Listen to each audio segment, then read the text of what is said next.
The bad weather not excuse for you, so thank you for coming today. Thank you, Florian, for the organization, and thank you for this space. Let me introduce myself. I'm from Almaty, Kazakhstan, and I've been working as a iOS developer since 2014. I saw a lot of code, I wrote a lot of code, bad and good. And also I like to share my knowledge, that's why I'm here today. And also I have a personal blog with articles related to iOS development, related to Swift and Swift UI, so feel free to check the QR code here. And also if I have some interesting projects related to iOS developments or some useful materials, I also try to put something interesting on my GitHub. You can also check it here. And last months, I tried to use agentic coding in production for real code, for real tasks. So let's start with a few words about Salmon. I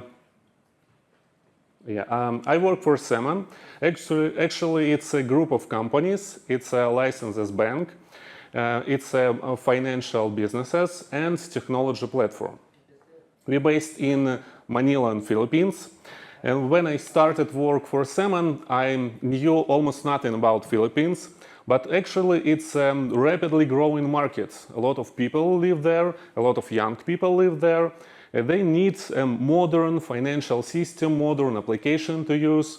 That's why we started this company. And here is our founders. Here is Rafi, George, and Pavel. And for me, finances is like rocket science, and for them it's just math, because they have a lot of experience in different companies related to finances. And they started this business on a new market. They see opportunities there.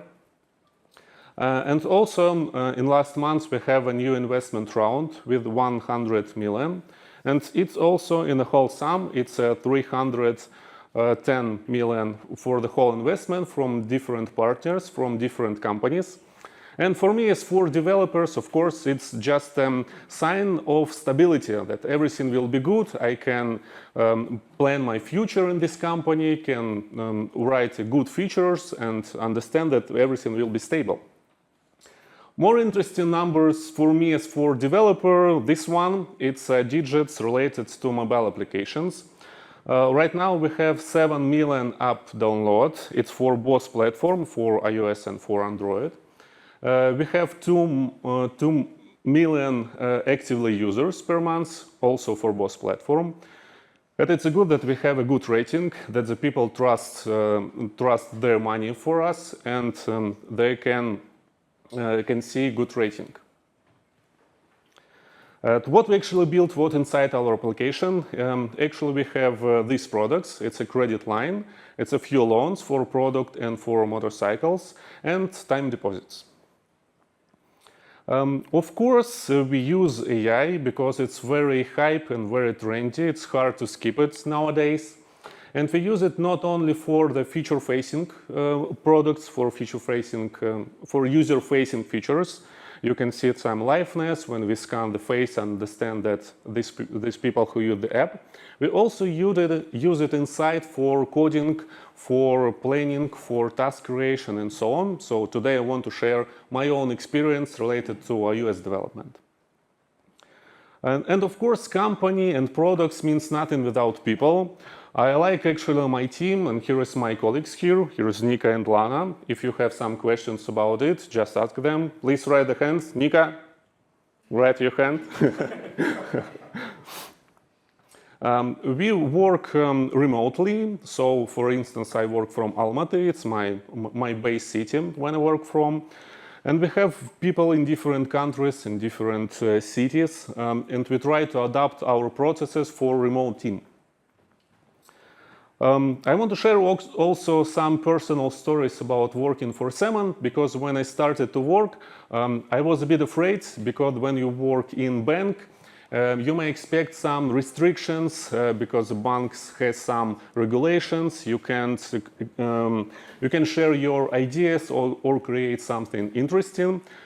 But it was false expectations for me, because I felt freedom because I can implement some features. For instance, my own private feature I implemented, it was an action button. When you tap action button on your phone, you can tap QR Pay faster with your phone. You just pay at the stores. I implemented it from scratch to the production. And also we have some internal interesting workshops, some competitions inside. In March, we had an AI assistant competition when you need to create a new product for production with the assistant of AI. I created one project and had some prizes, so I was really excited. And this project helped me from day to day with the design, with comparison from Figma. So here in Salmon we can create something new because here is a new market and some people have no expectations of good products. So it's good to share your experience here. And of course, talking about work-life balance, last December I was in Manila. I met some colleagues there and we have some conversations, we hang out together. We have an opportunity to visit Manila and also we have an office in Manila.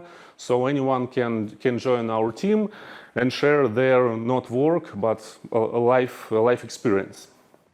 And if you're interested in some career opportunities, you may check this QR code. It's actually a site without open vacancies, so you can scan it and check. I'll check the scans. Yeah, thank you so much, and so let's start with the main topic. I want to start with a silly coming out. This year, I almost stopped writing code by hand this year.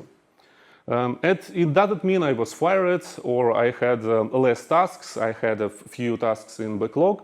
That means that my workflow changed a little bit. I just used some AI tools that help me to produce, to be on the same level of productivity in my tasks. And my workflow changed a little bit. I didn't rush to start a code to implement something. At first, I tried to set the task and understand the requirements, maybe ask someone about what we need to implement.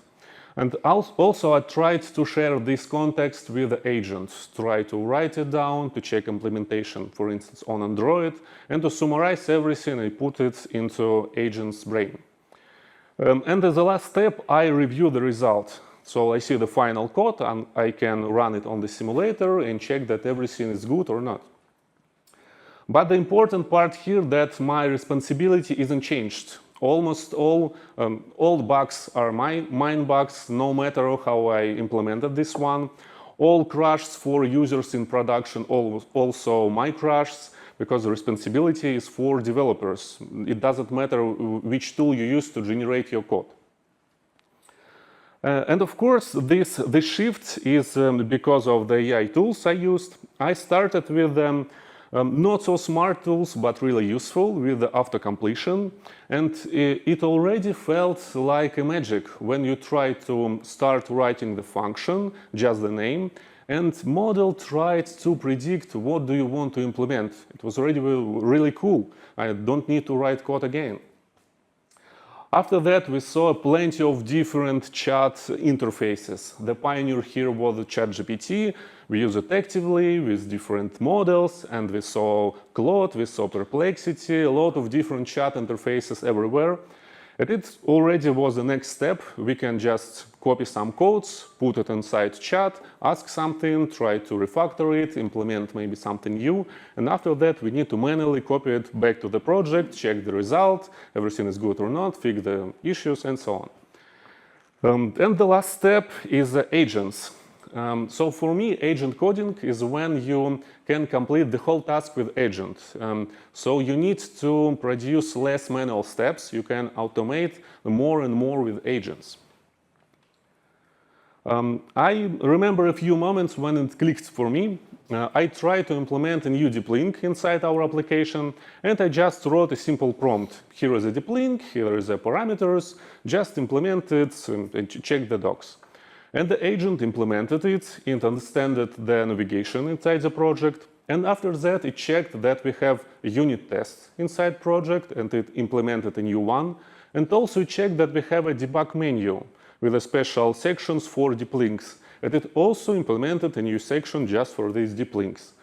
And for me, it was like an aha moment, because I may miss this one, so I may implement it without unit tests. I may just forgot about it. And the next part, when I tried to implement a new screen, I saw a new layout on Figma, just ask Agent implement this one. I burned some time, some tokens, and Agent said me, of course, I can implement this one, but maybe we will reuse existing screen inside the app. You can check the layout, check the code.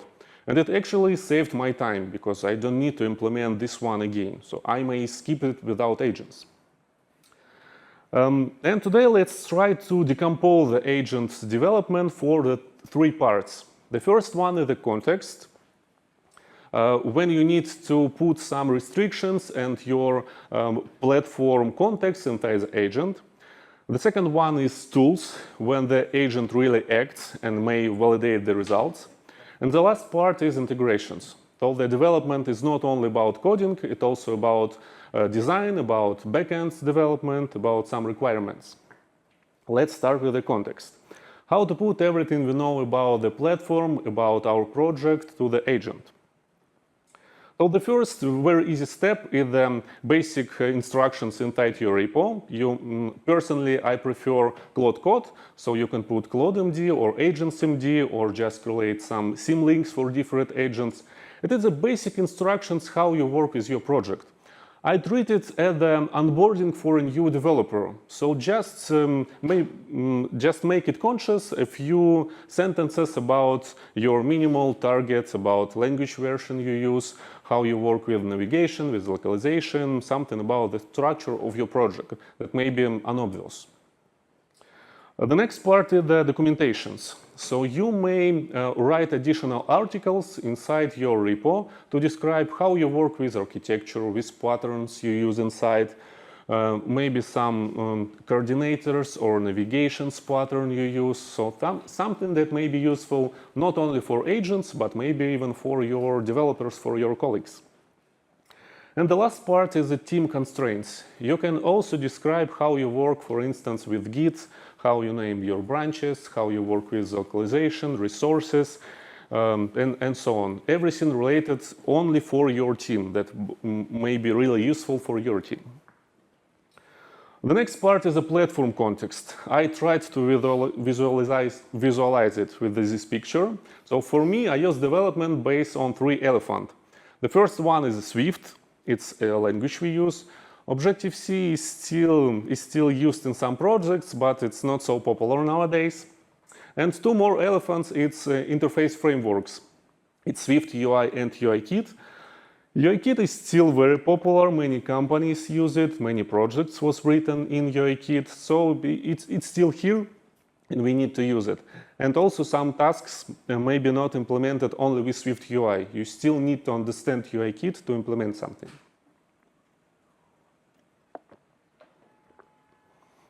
And all these elephants are based on the Apple documentation. So for me, it's a source of truth. When you can read some articles, read some documentations,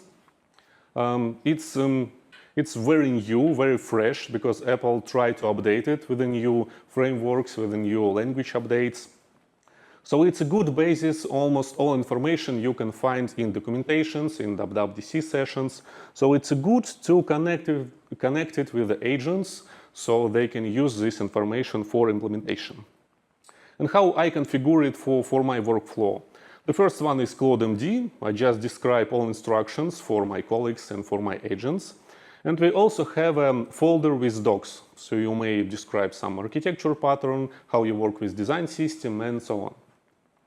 The next part is very interesting. If you have installed Xcode on your laptop, you may see that inside Xcode you have a lot of different offline documentations. And this tool actually, Xdocs, it's an MCP server, and it's tried to read these documentations, and you can use it offline inside your agents. It's really useful, and you can check a lot of different information about what we have inside frameworks. The next part is Salmon AI. It's also an MCP server, but it can also go on the internet and check some WWDC sessions, check some examples by Apple. So almost the same tools, but with access for online documentation. Apple tried to modernize Xcode to add something new AI features. And in 26th version, they added also some chat interface, so you can use chat to connect with errors, to understand warnings, to write documentation there. And also inside Xcode, there is interesting documentation related to how to work in agents with the Swift, with Combine, with Swift UI.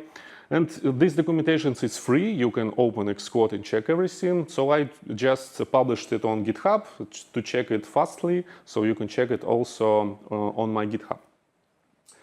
And the last part here is a bit controversial because, for instance, it exists in Claude Code but doesn't exist in Codex. It's Swift LCP plugin. LCP means Language Server Protocol. It's a special interface at first for IDE to work with the language. So the IDE may better work with language. They can find definition or functions. They can find calls on functions, not just with the regex, but just with some smarter way with this protocol. And also we can use this one for Claude Code. It may faster find some definitions, maybe faster find some code with the less tokens here. But Codex team said that their search tools works better, works without it. So I just enabled it, everything works good for me. So it works to try at least. So you may try it and maybe you have something errors, you can just disable it. So the next part is the tools. We produce some codes, we see the result, but how to validate it? If everything works good or not, maybe we have some compilations error, some warnings here, how to check it? Maybe have some tests on the project and they failed. Almost all agents have some pre-installed tools. They can read and write files. Actually, it's my career in just one sentence, read and write files. They can also execute commands. They are good in scripting languages. They can write something and execute in Bash, in Python, and so on. Modern agents also have some kind of plan mode. If you have some complicated tasks, you can decompose it, you can validate the result after all tasks, and in final, you can validate the whole result. And also agent may go on the internet to check some forums, check maybe Stack Overflow, and use it inside the result to produce better results. What is missed here, actually, it's an Xcode build. It's an CLI that we use for validate the builds, to check the project, to validate settings, and you need to somehow connect it to the agent.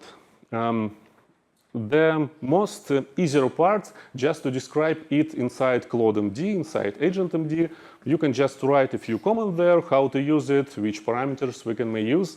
And with it, agents already may validate the result, that can write tests, check that everything is link connect, and so on. But if you try to run it manually or check the logs on CI, you may see something very long logs there. Here is the log for Salmon application, and it's around 8,000 lines here. For me, it sounds like your weekly limits is reached out. You need to update your subscription here. So how to work with it, how to compact it to make it better to use in agent workflow with a matter of context. So here is a simple tool. It's called XCSIFT. And actually, it's very useful because it's just a summary for all Xcode builds. No matter which parameters you use, it just produced a short summary with the errors, warnings, tests, and build time. So you don't need to spend tokens to understand all logs there. The next part, when we build the project, we need to run the simulator to understand which layout we have, is everything works good, navigation worker good, maybe some backend errors there.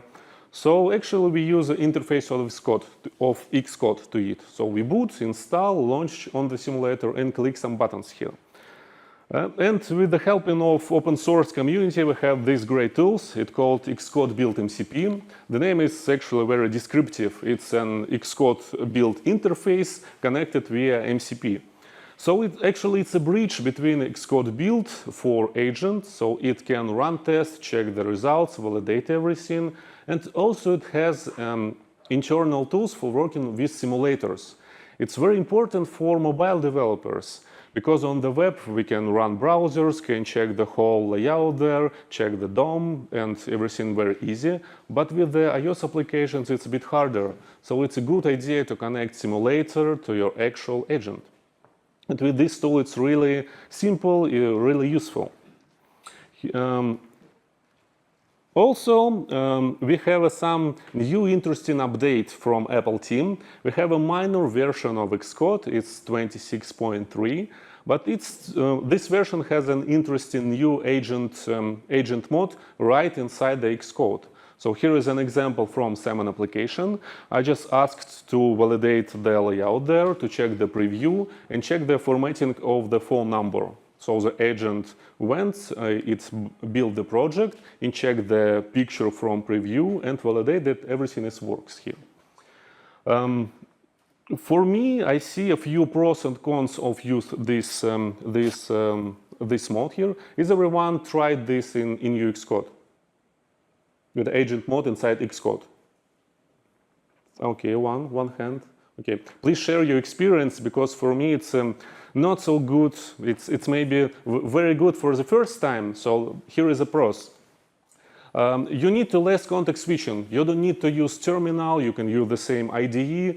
You know all the buttons and layout, so you can just use it. It's very good for the first start. If you didn't try agent coding, it's a good start for you. The next part, that it works with the documentations and previews. So previews here is for me, it's very important, because the layout of the screen is the result of my work. I see what's on the screen of user. Previously we talked about system prompts, and these agents automatically use these prompts. You don't need to connect it somehow, it's already used it and know what it lies. And also Xcode has a new MCP. For me, it looks like Xcode build MCP with some different tools there, but it also may be really useful if you don't want to use Xcode build MCP for some reason. Then here is a few cons related to these new additions. The first one, that in some scenarios you need to open your project inside Xcode. I know that many developers now use Cursor or use VS Code for development. If it's not an issue for you, it's good. And sometimes in some scenarios you need to select specific schema in Xcode. So if you have some models, you need to select model there, and after that return to agent. It's not too convenient for me.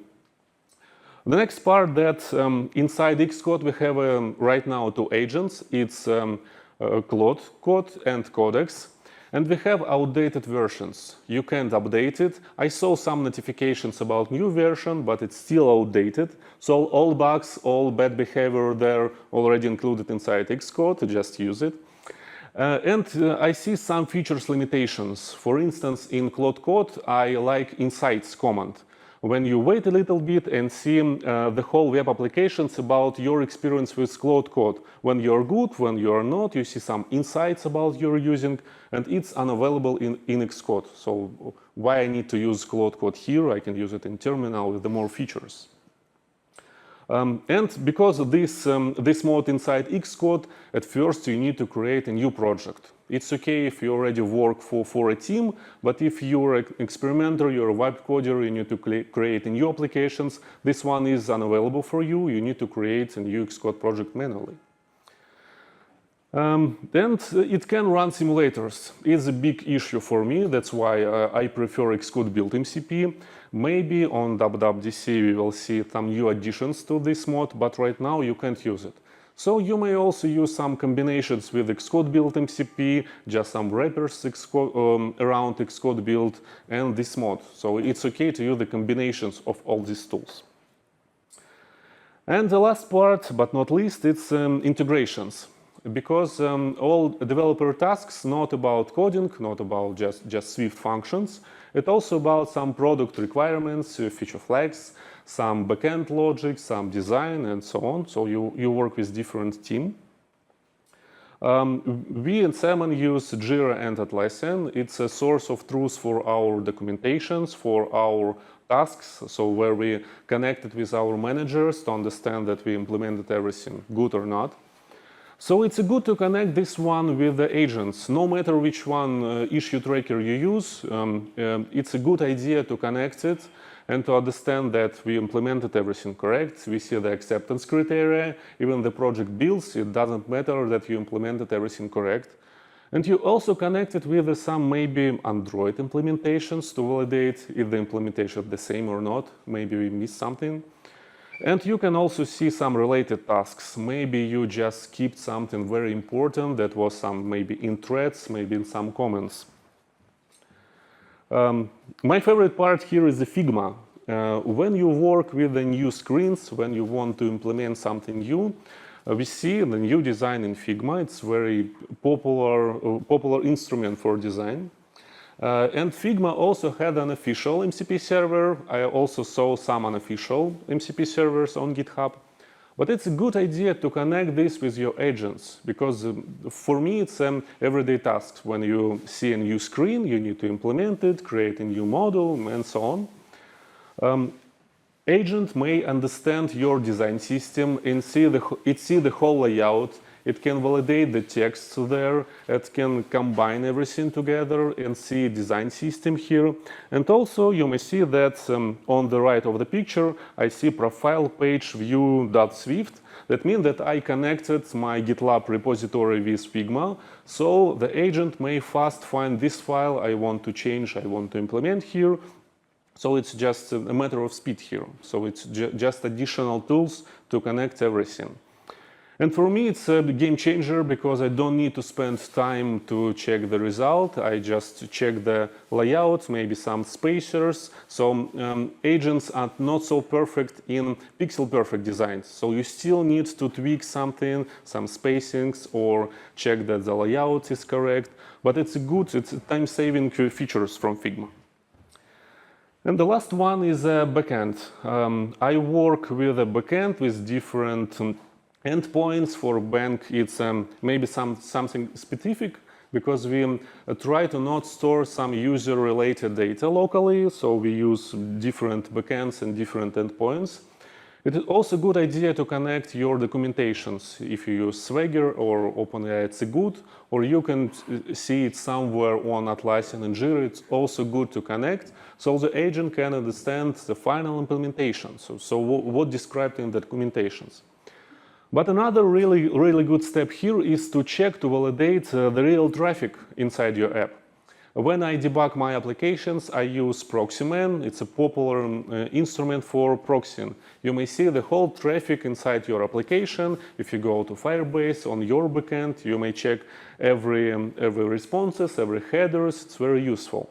But it's already a good idea to connect it to your agents and to understand, is it the same as in documentations? Maybe it's a bug on backend, maybe we have a bug on mapping these parameters, so you can debug your applications faster with this tool. So it's good to use it to connect.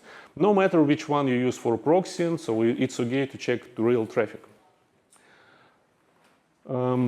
So all three parts works really good, especially on the same project.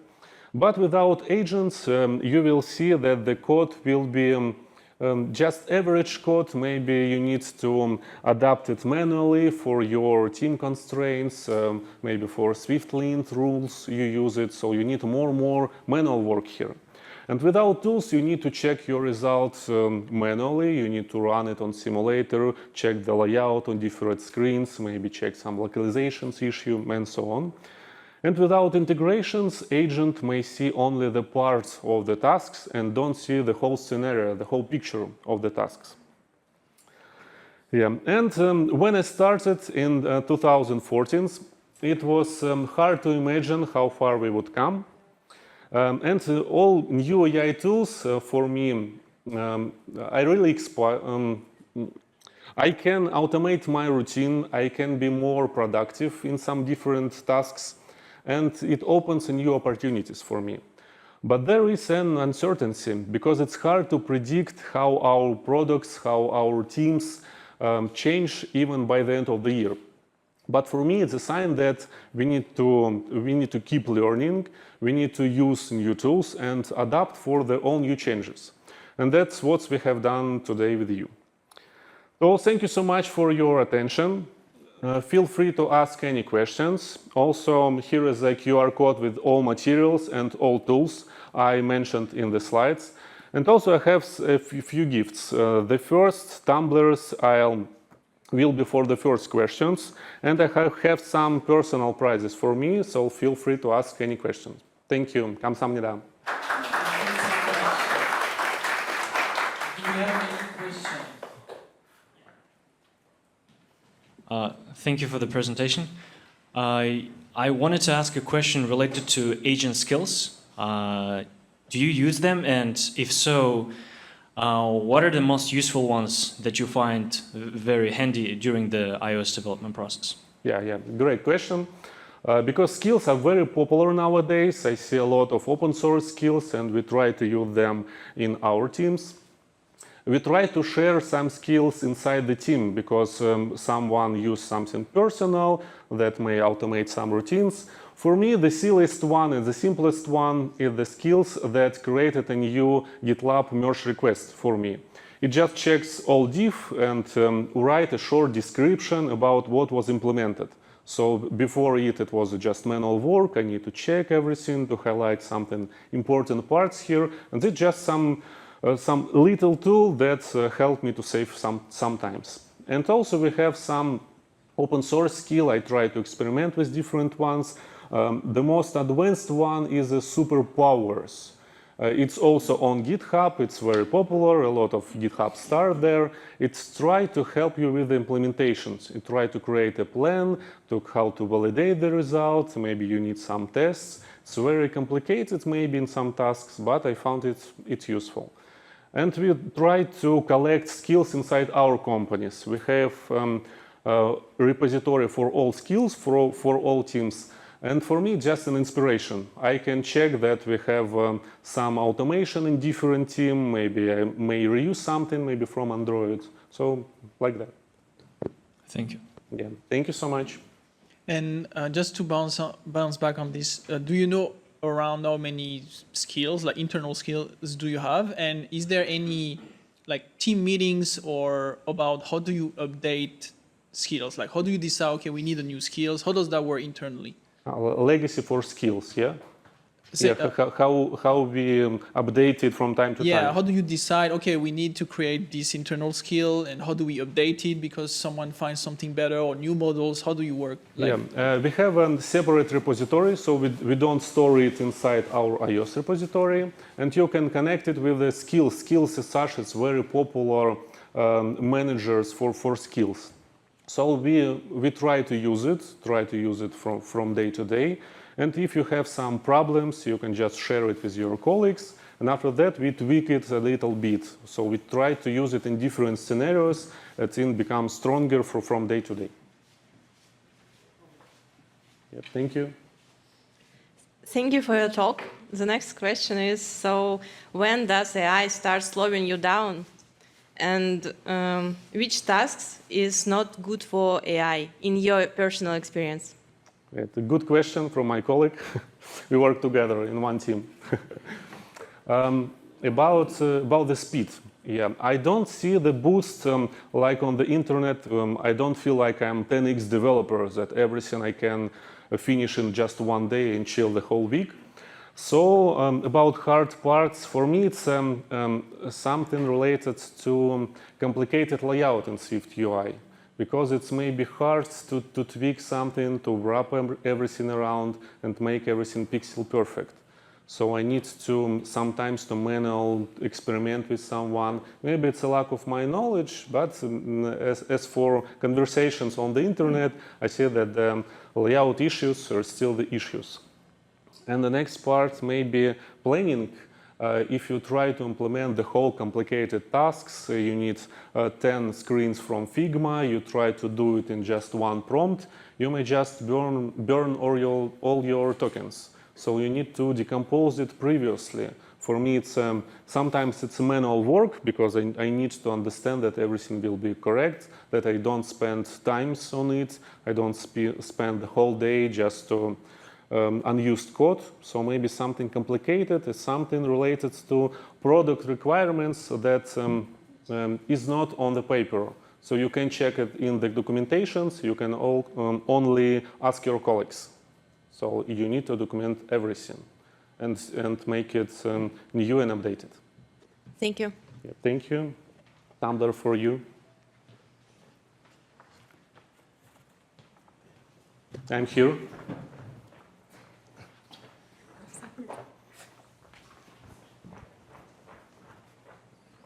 Yep. Yeah, thank you, Artem. So you mentioned before that even you didn't use coding by hand, right, this year. So what do you think?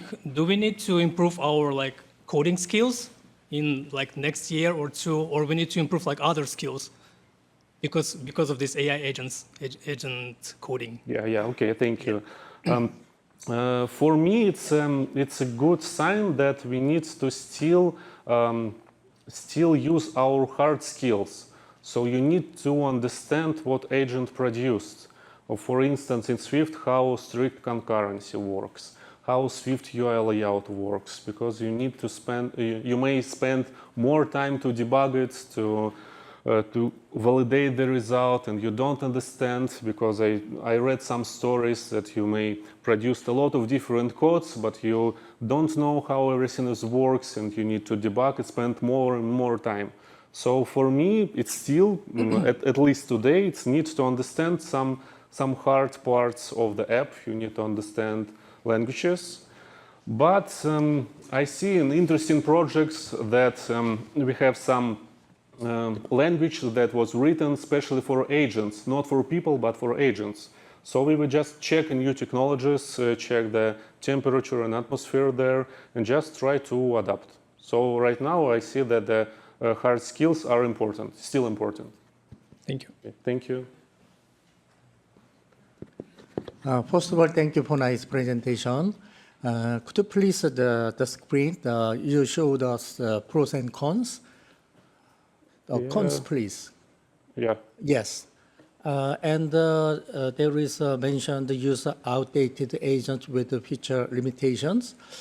I'm not sure that my question is something to do with this, but nowadays I tried experimental agent coding, Apple Intelligence.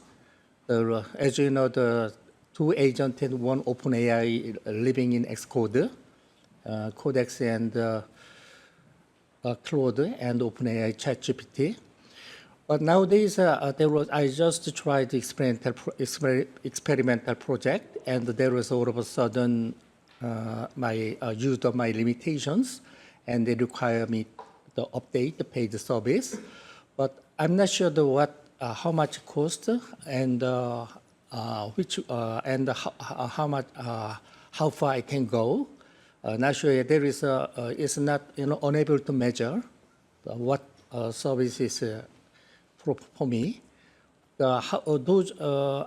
I guess you certain those obstacles you met and you get over those things.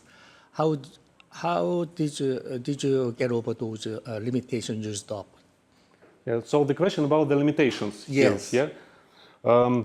It's not the hard one. You may still use it inside Xcode. It's okay. So you may even not understand that you have limitations. But for me, it's good to get an everyday updates, because Claude Code and Codex update almost every day with the new features. Maybe like voice, you can just write your prompts with your voice. And inside Xcode, you see some limitations, some restrictions. So most useful for me is insights. I use it by the way, for instance, you can be BTW, and you can interrupt the agent and ask additional questions. It's not available inside Xcode. So for me, just the pros are less than cons. So that's why I use Claude Code in terminal. That means just try, and if there is the more experience might be the more opportunity to figure out how far back what services are the proper for me. Yeah, just try. I like to learn through doing. Just try to different models, different harness around them, try inside Xcode, try inside terminal, and understand if it's okay for you or not to use in your scenarios for your projects. I need more try. I should try. Because there is there is a certain table, there is a figure, there is certain visually the data certain, and what services, how far I can go, how much the cost, and how far I can go. There is no certain data. There is. That's why which service, which one. There is certain grade there is, and the cost is different. But which cost, how much I should cost, and then how far I can go. But it's unpredictable. That's why. Yeah, inside Xcode, it's hard to check pricing, inside to check your limits. So you maybe need some additional tools, maybe in your toolbar to check that everything is work good. But according to some pricings, of course, it's hard to check, it's hard to validate, but it's a good idea just to buy a new plan with the more tokens, with the low limits. So it's good. Instead of working something good, instead of tweaks your prompts, just buy a new plan. And for me, 200 plan in Cloud Code, it's enough almost for any tasks, for your vibe coding projects and for your project. In Salmon, we have some limitations for personally for each team member. So I have some personal limits per month, and they update it every month. It's enough for me. So right now, I don't think about limits and tokens. It's enough. Thank you.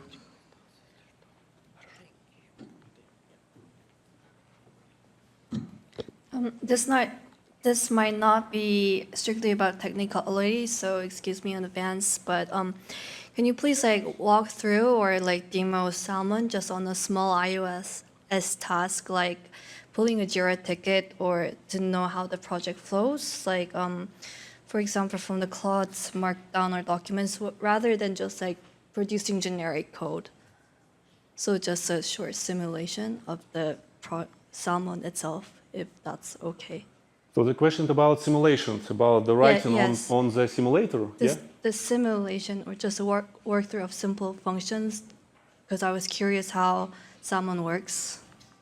The whole product. Yeah, the whole product. Just a short function, maybe if you can show us a walkthrough, like a demo.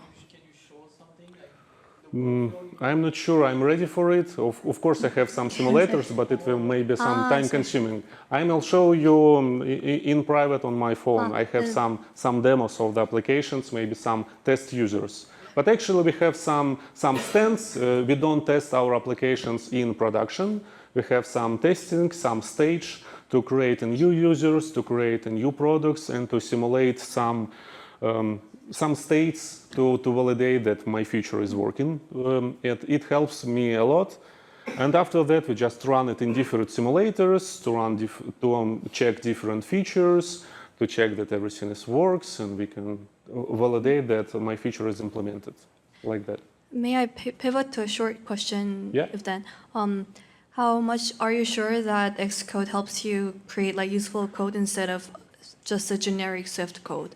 How was it when you are working in production? Comparing Xcode agent mode. Xcode agent to, does it create generic Swift code? Do you feel like it is more of a generic helper, or do you feel like it can also be very specifically tailored to your needs? Yeah, talking about Xcode, Xcode also had Apple Intelligence, something like that. It's like a prediction for your code. I disabled it from the first day. It was really unused for me.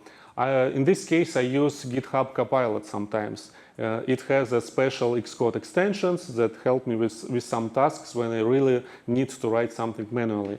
Comparing agent mode inside Xcode and some terminals, for me, the result may be the same because you use the same models inside.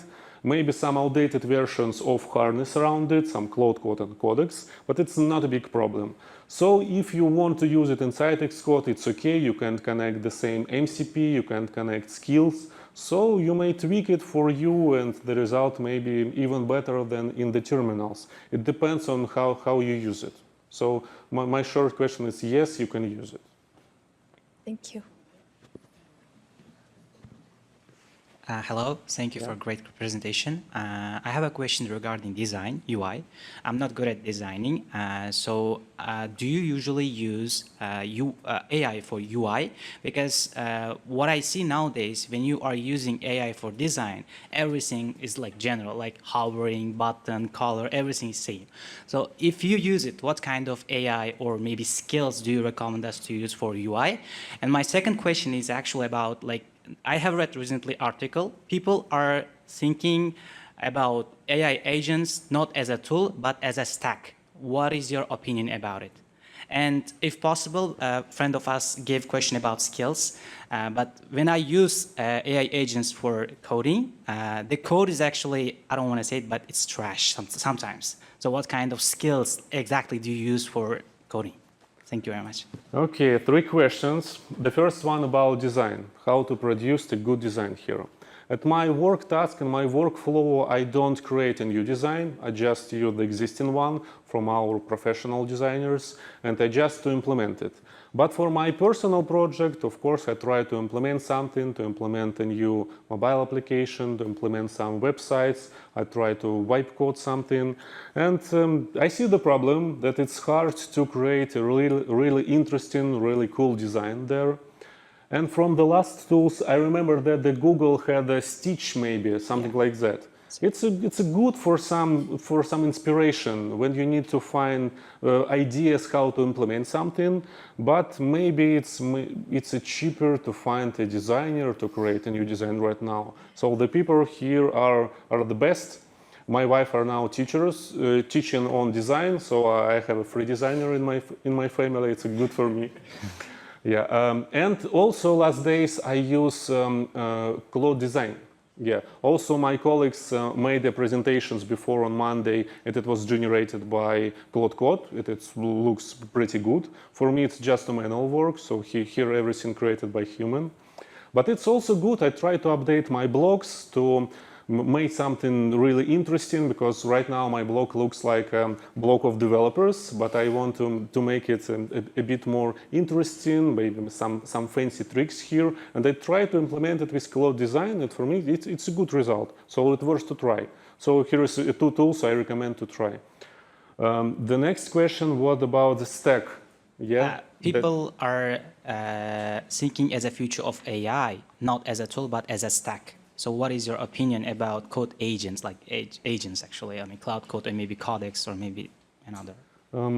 It's hard to predict actually, but for me, I may expect that we will see some changes inside teams, inside roles. So maybe some designers will code, maybe some coders will spend more time on analytics. So code is not a problem right now in most cases. So you may validate the result, you may check everything, you may create the whole automation, because I see some interesting processes in different commands.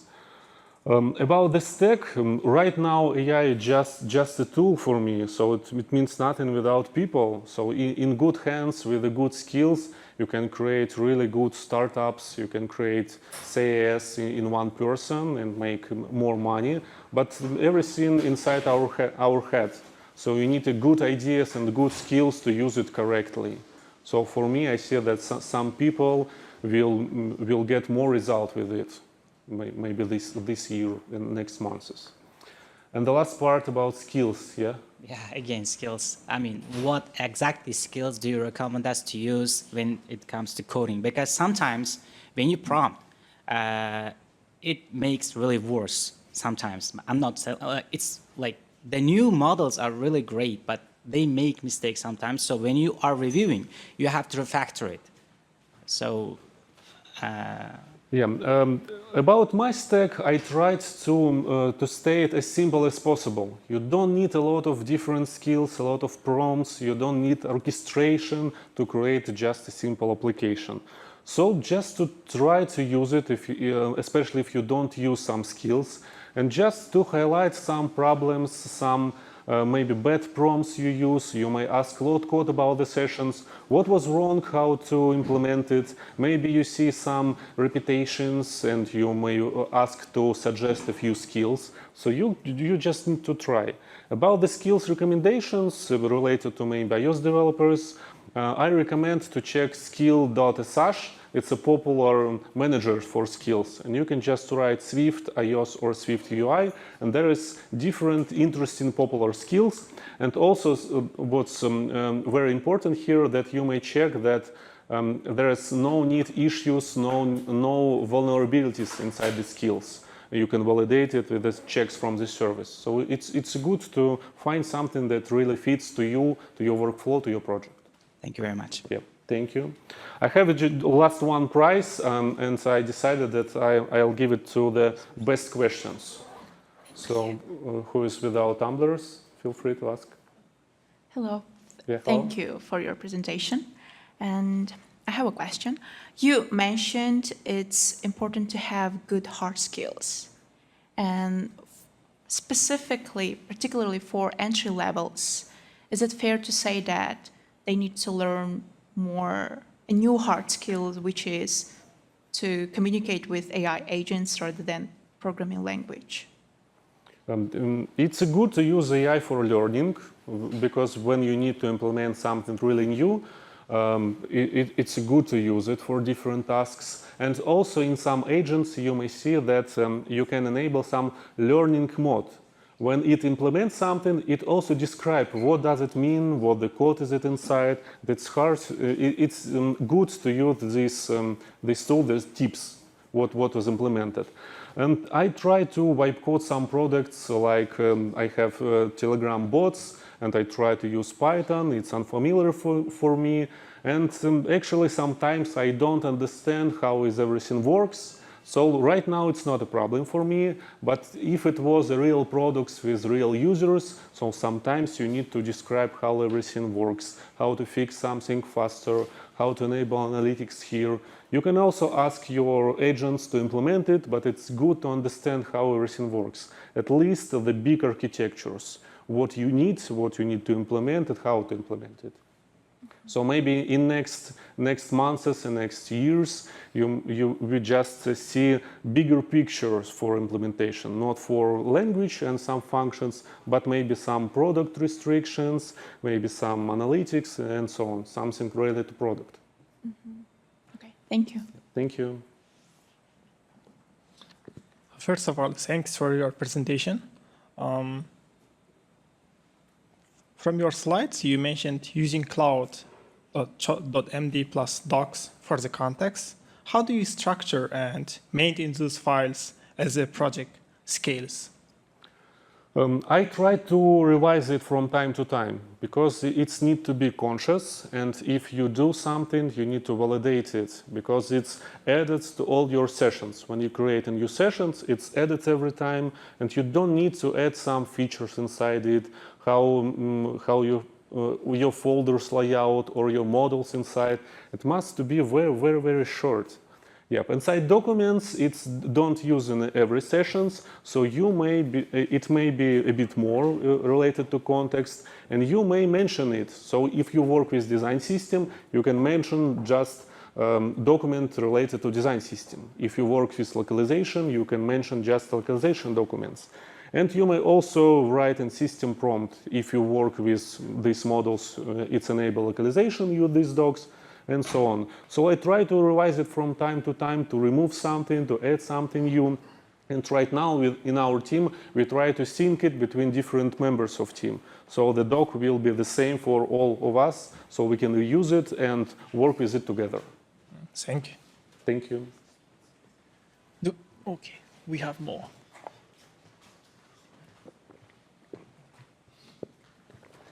Thank you for your presentation. I have two questions, and the first one is, have you ever tried to managing the memories of the agent? And second one is, if so, what is your recommendation or good advices for managing the memories of the agents? You mean memory as a separate part of agents or just the context of current sessions? Over the current session, it's permanent memory of the agent. Yeah, for current session. Yeah, I use different tools like XCShift I mentioned today to make this more shorter. For me right now, the biggest problem here when I tried to make my session compact is a Figma. Because Figma MCP servers spend a lot of tokens just for the layout one screen or if you have 10 screens. So I tried to decompose the tasks to make my sessions more shorter, and I rarely use compact. So if you have a very, very long session, you can use compact command to summarize everything.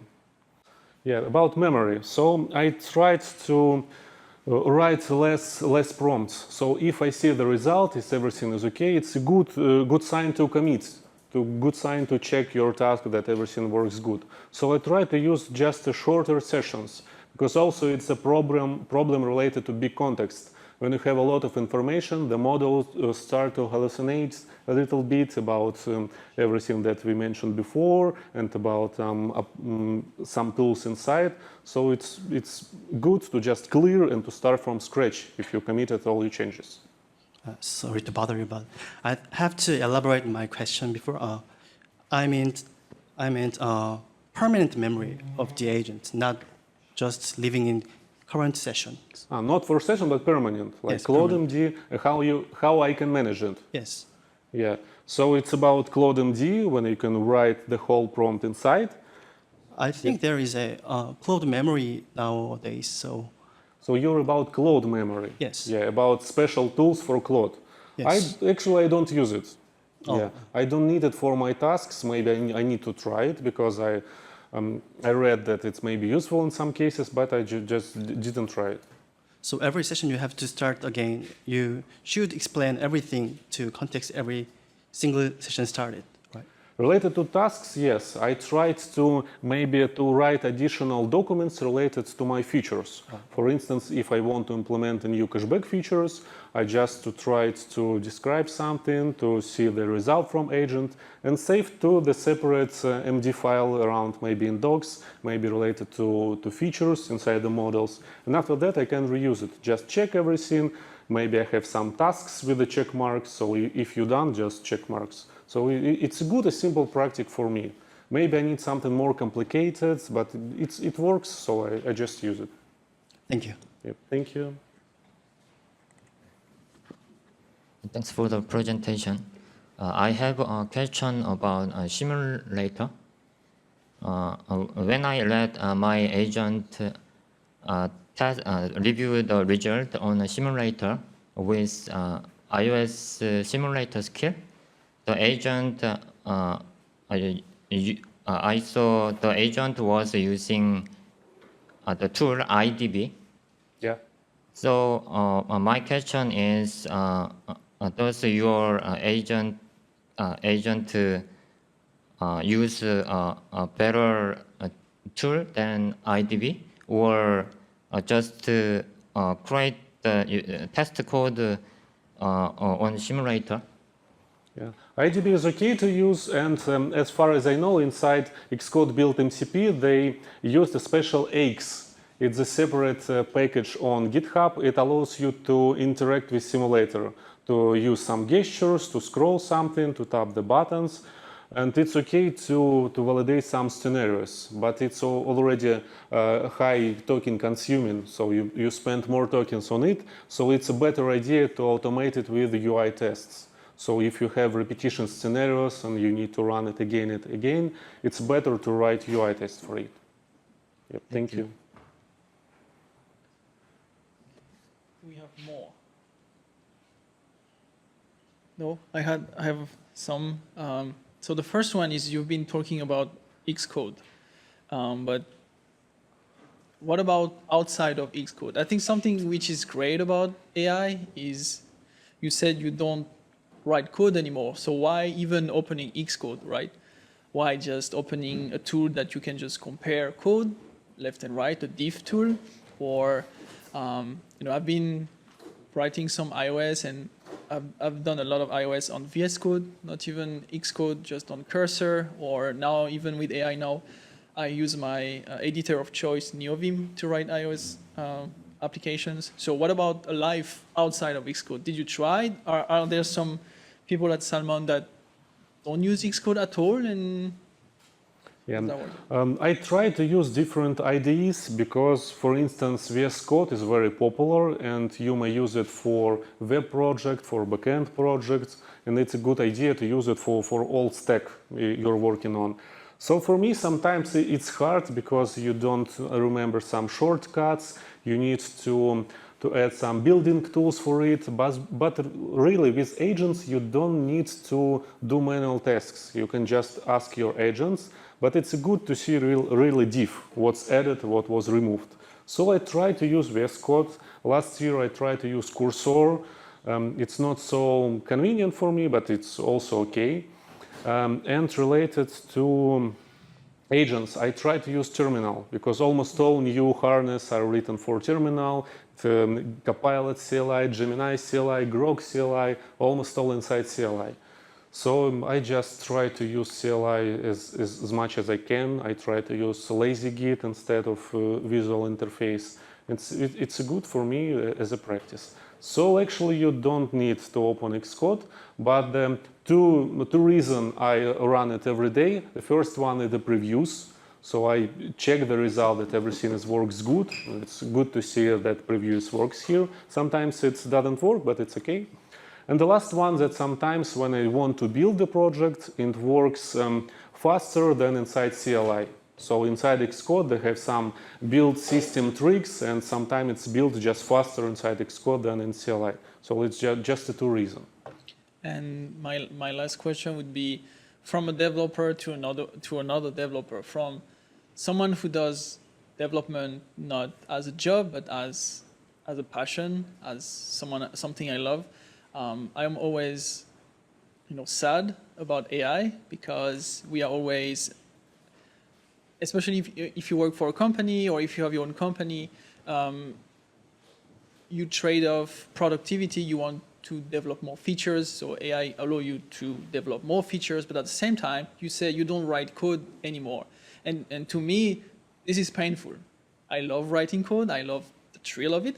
So how about you? Like, how do you see, you don't feel like anything about that? Or because it's always, it's always difficult to decide because company want to produce more, you can produce more. You also want to produce more, but at the same time, your, engineering mindset or the love of the code makes you kind of sad at the end of the day. Like, I didn't write anything at all.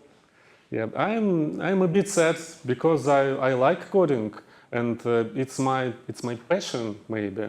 I spend my free time on creating something new. I have a blog when I post some articles for free for anyone.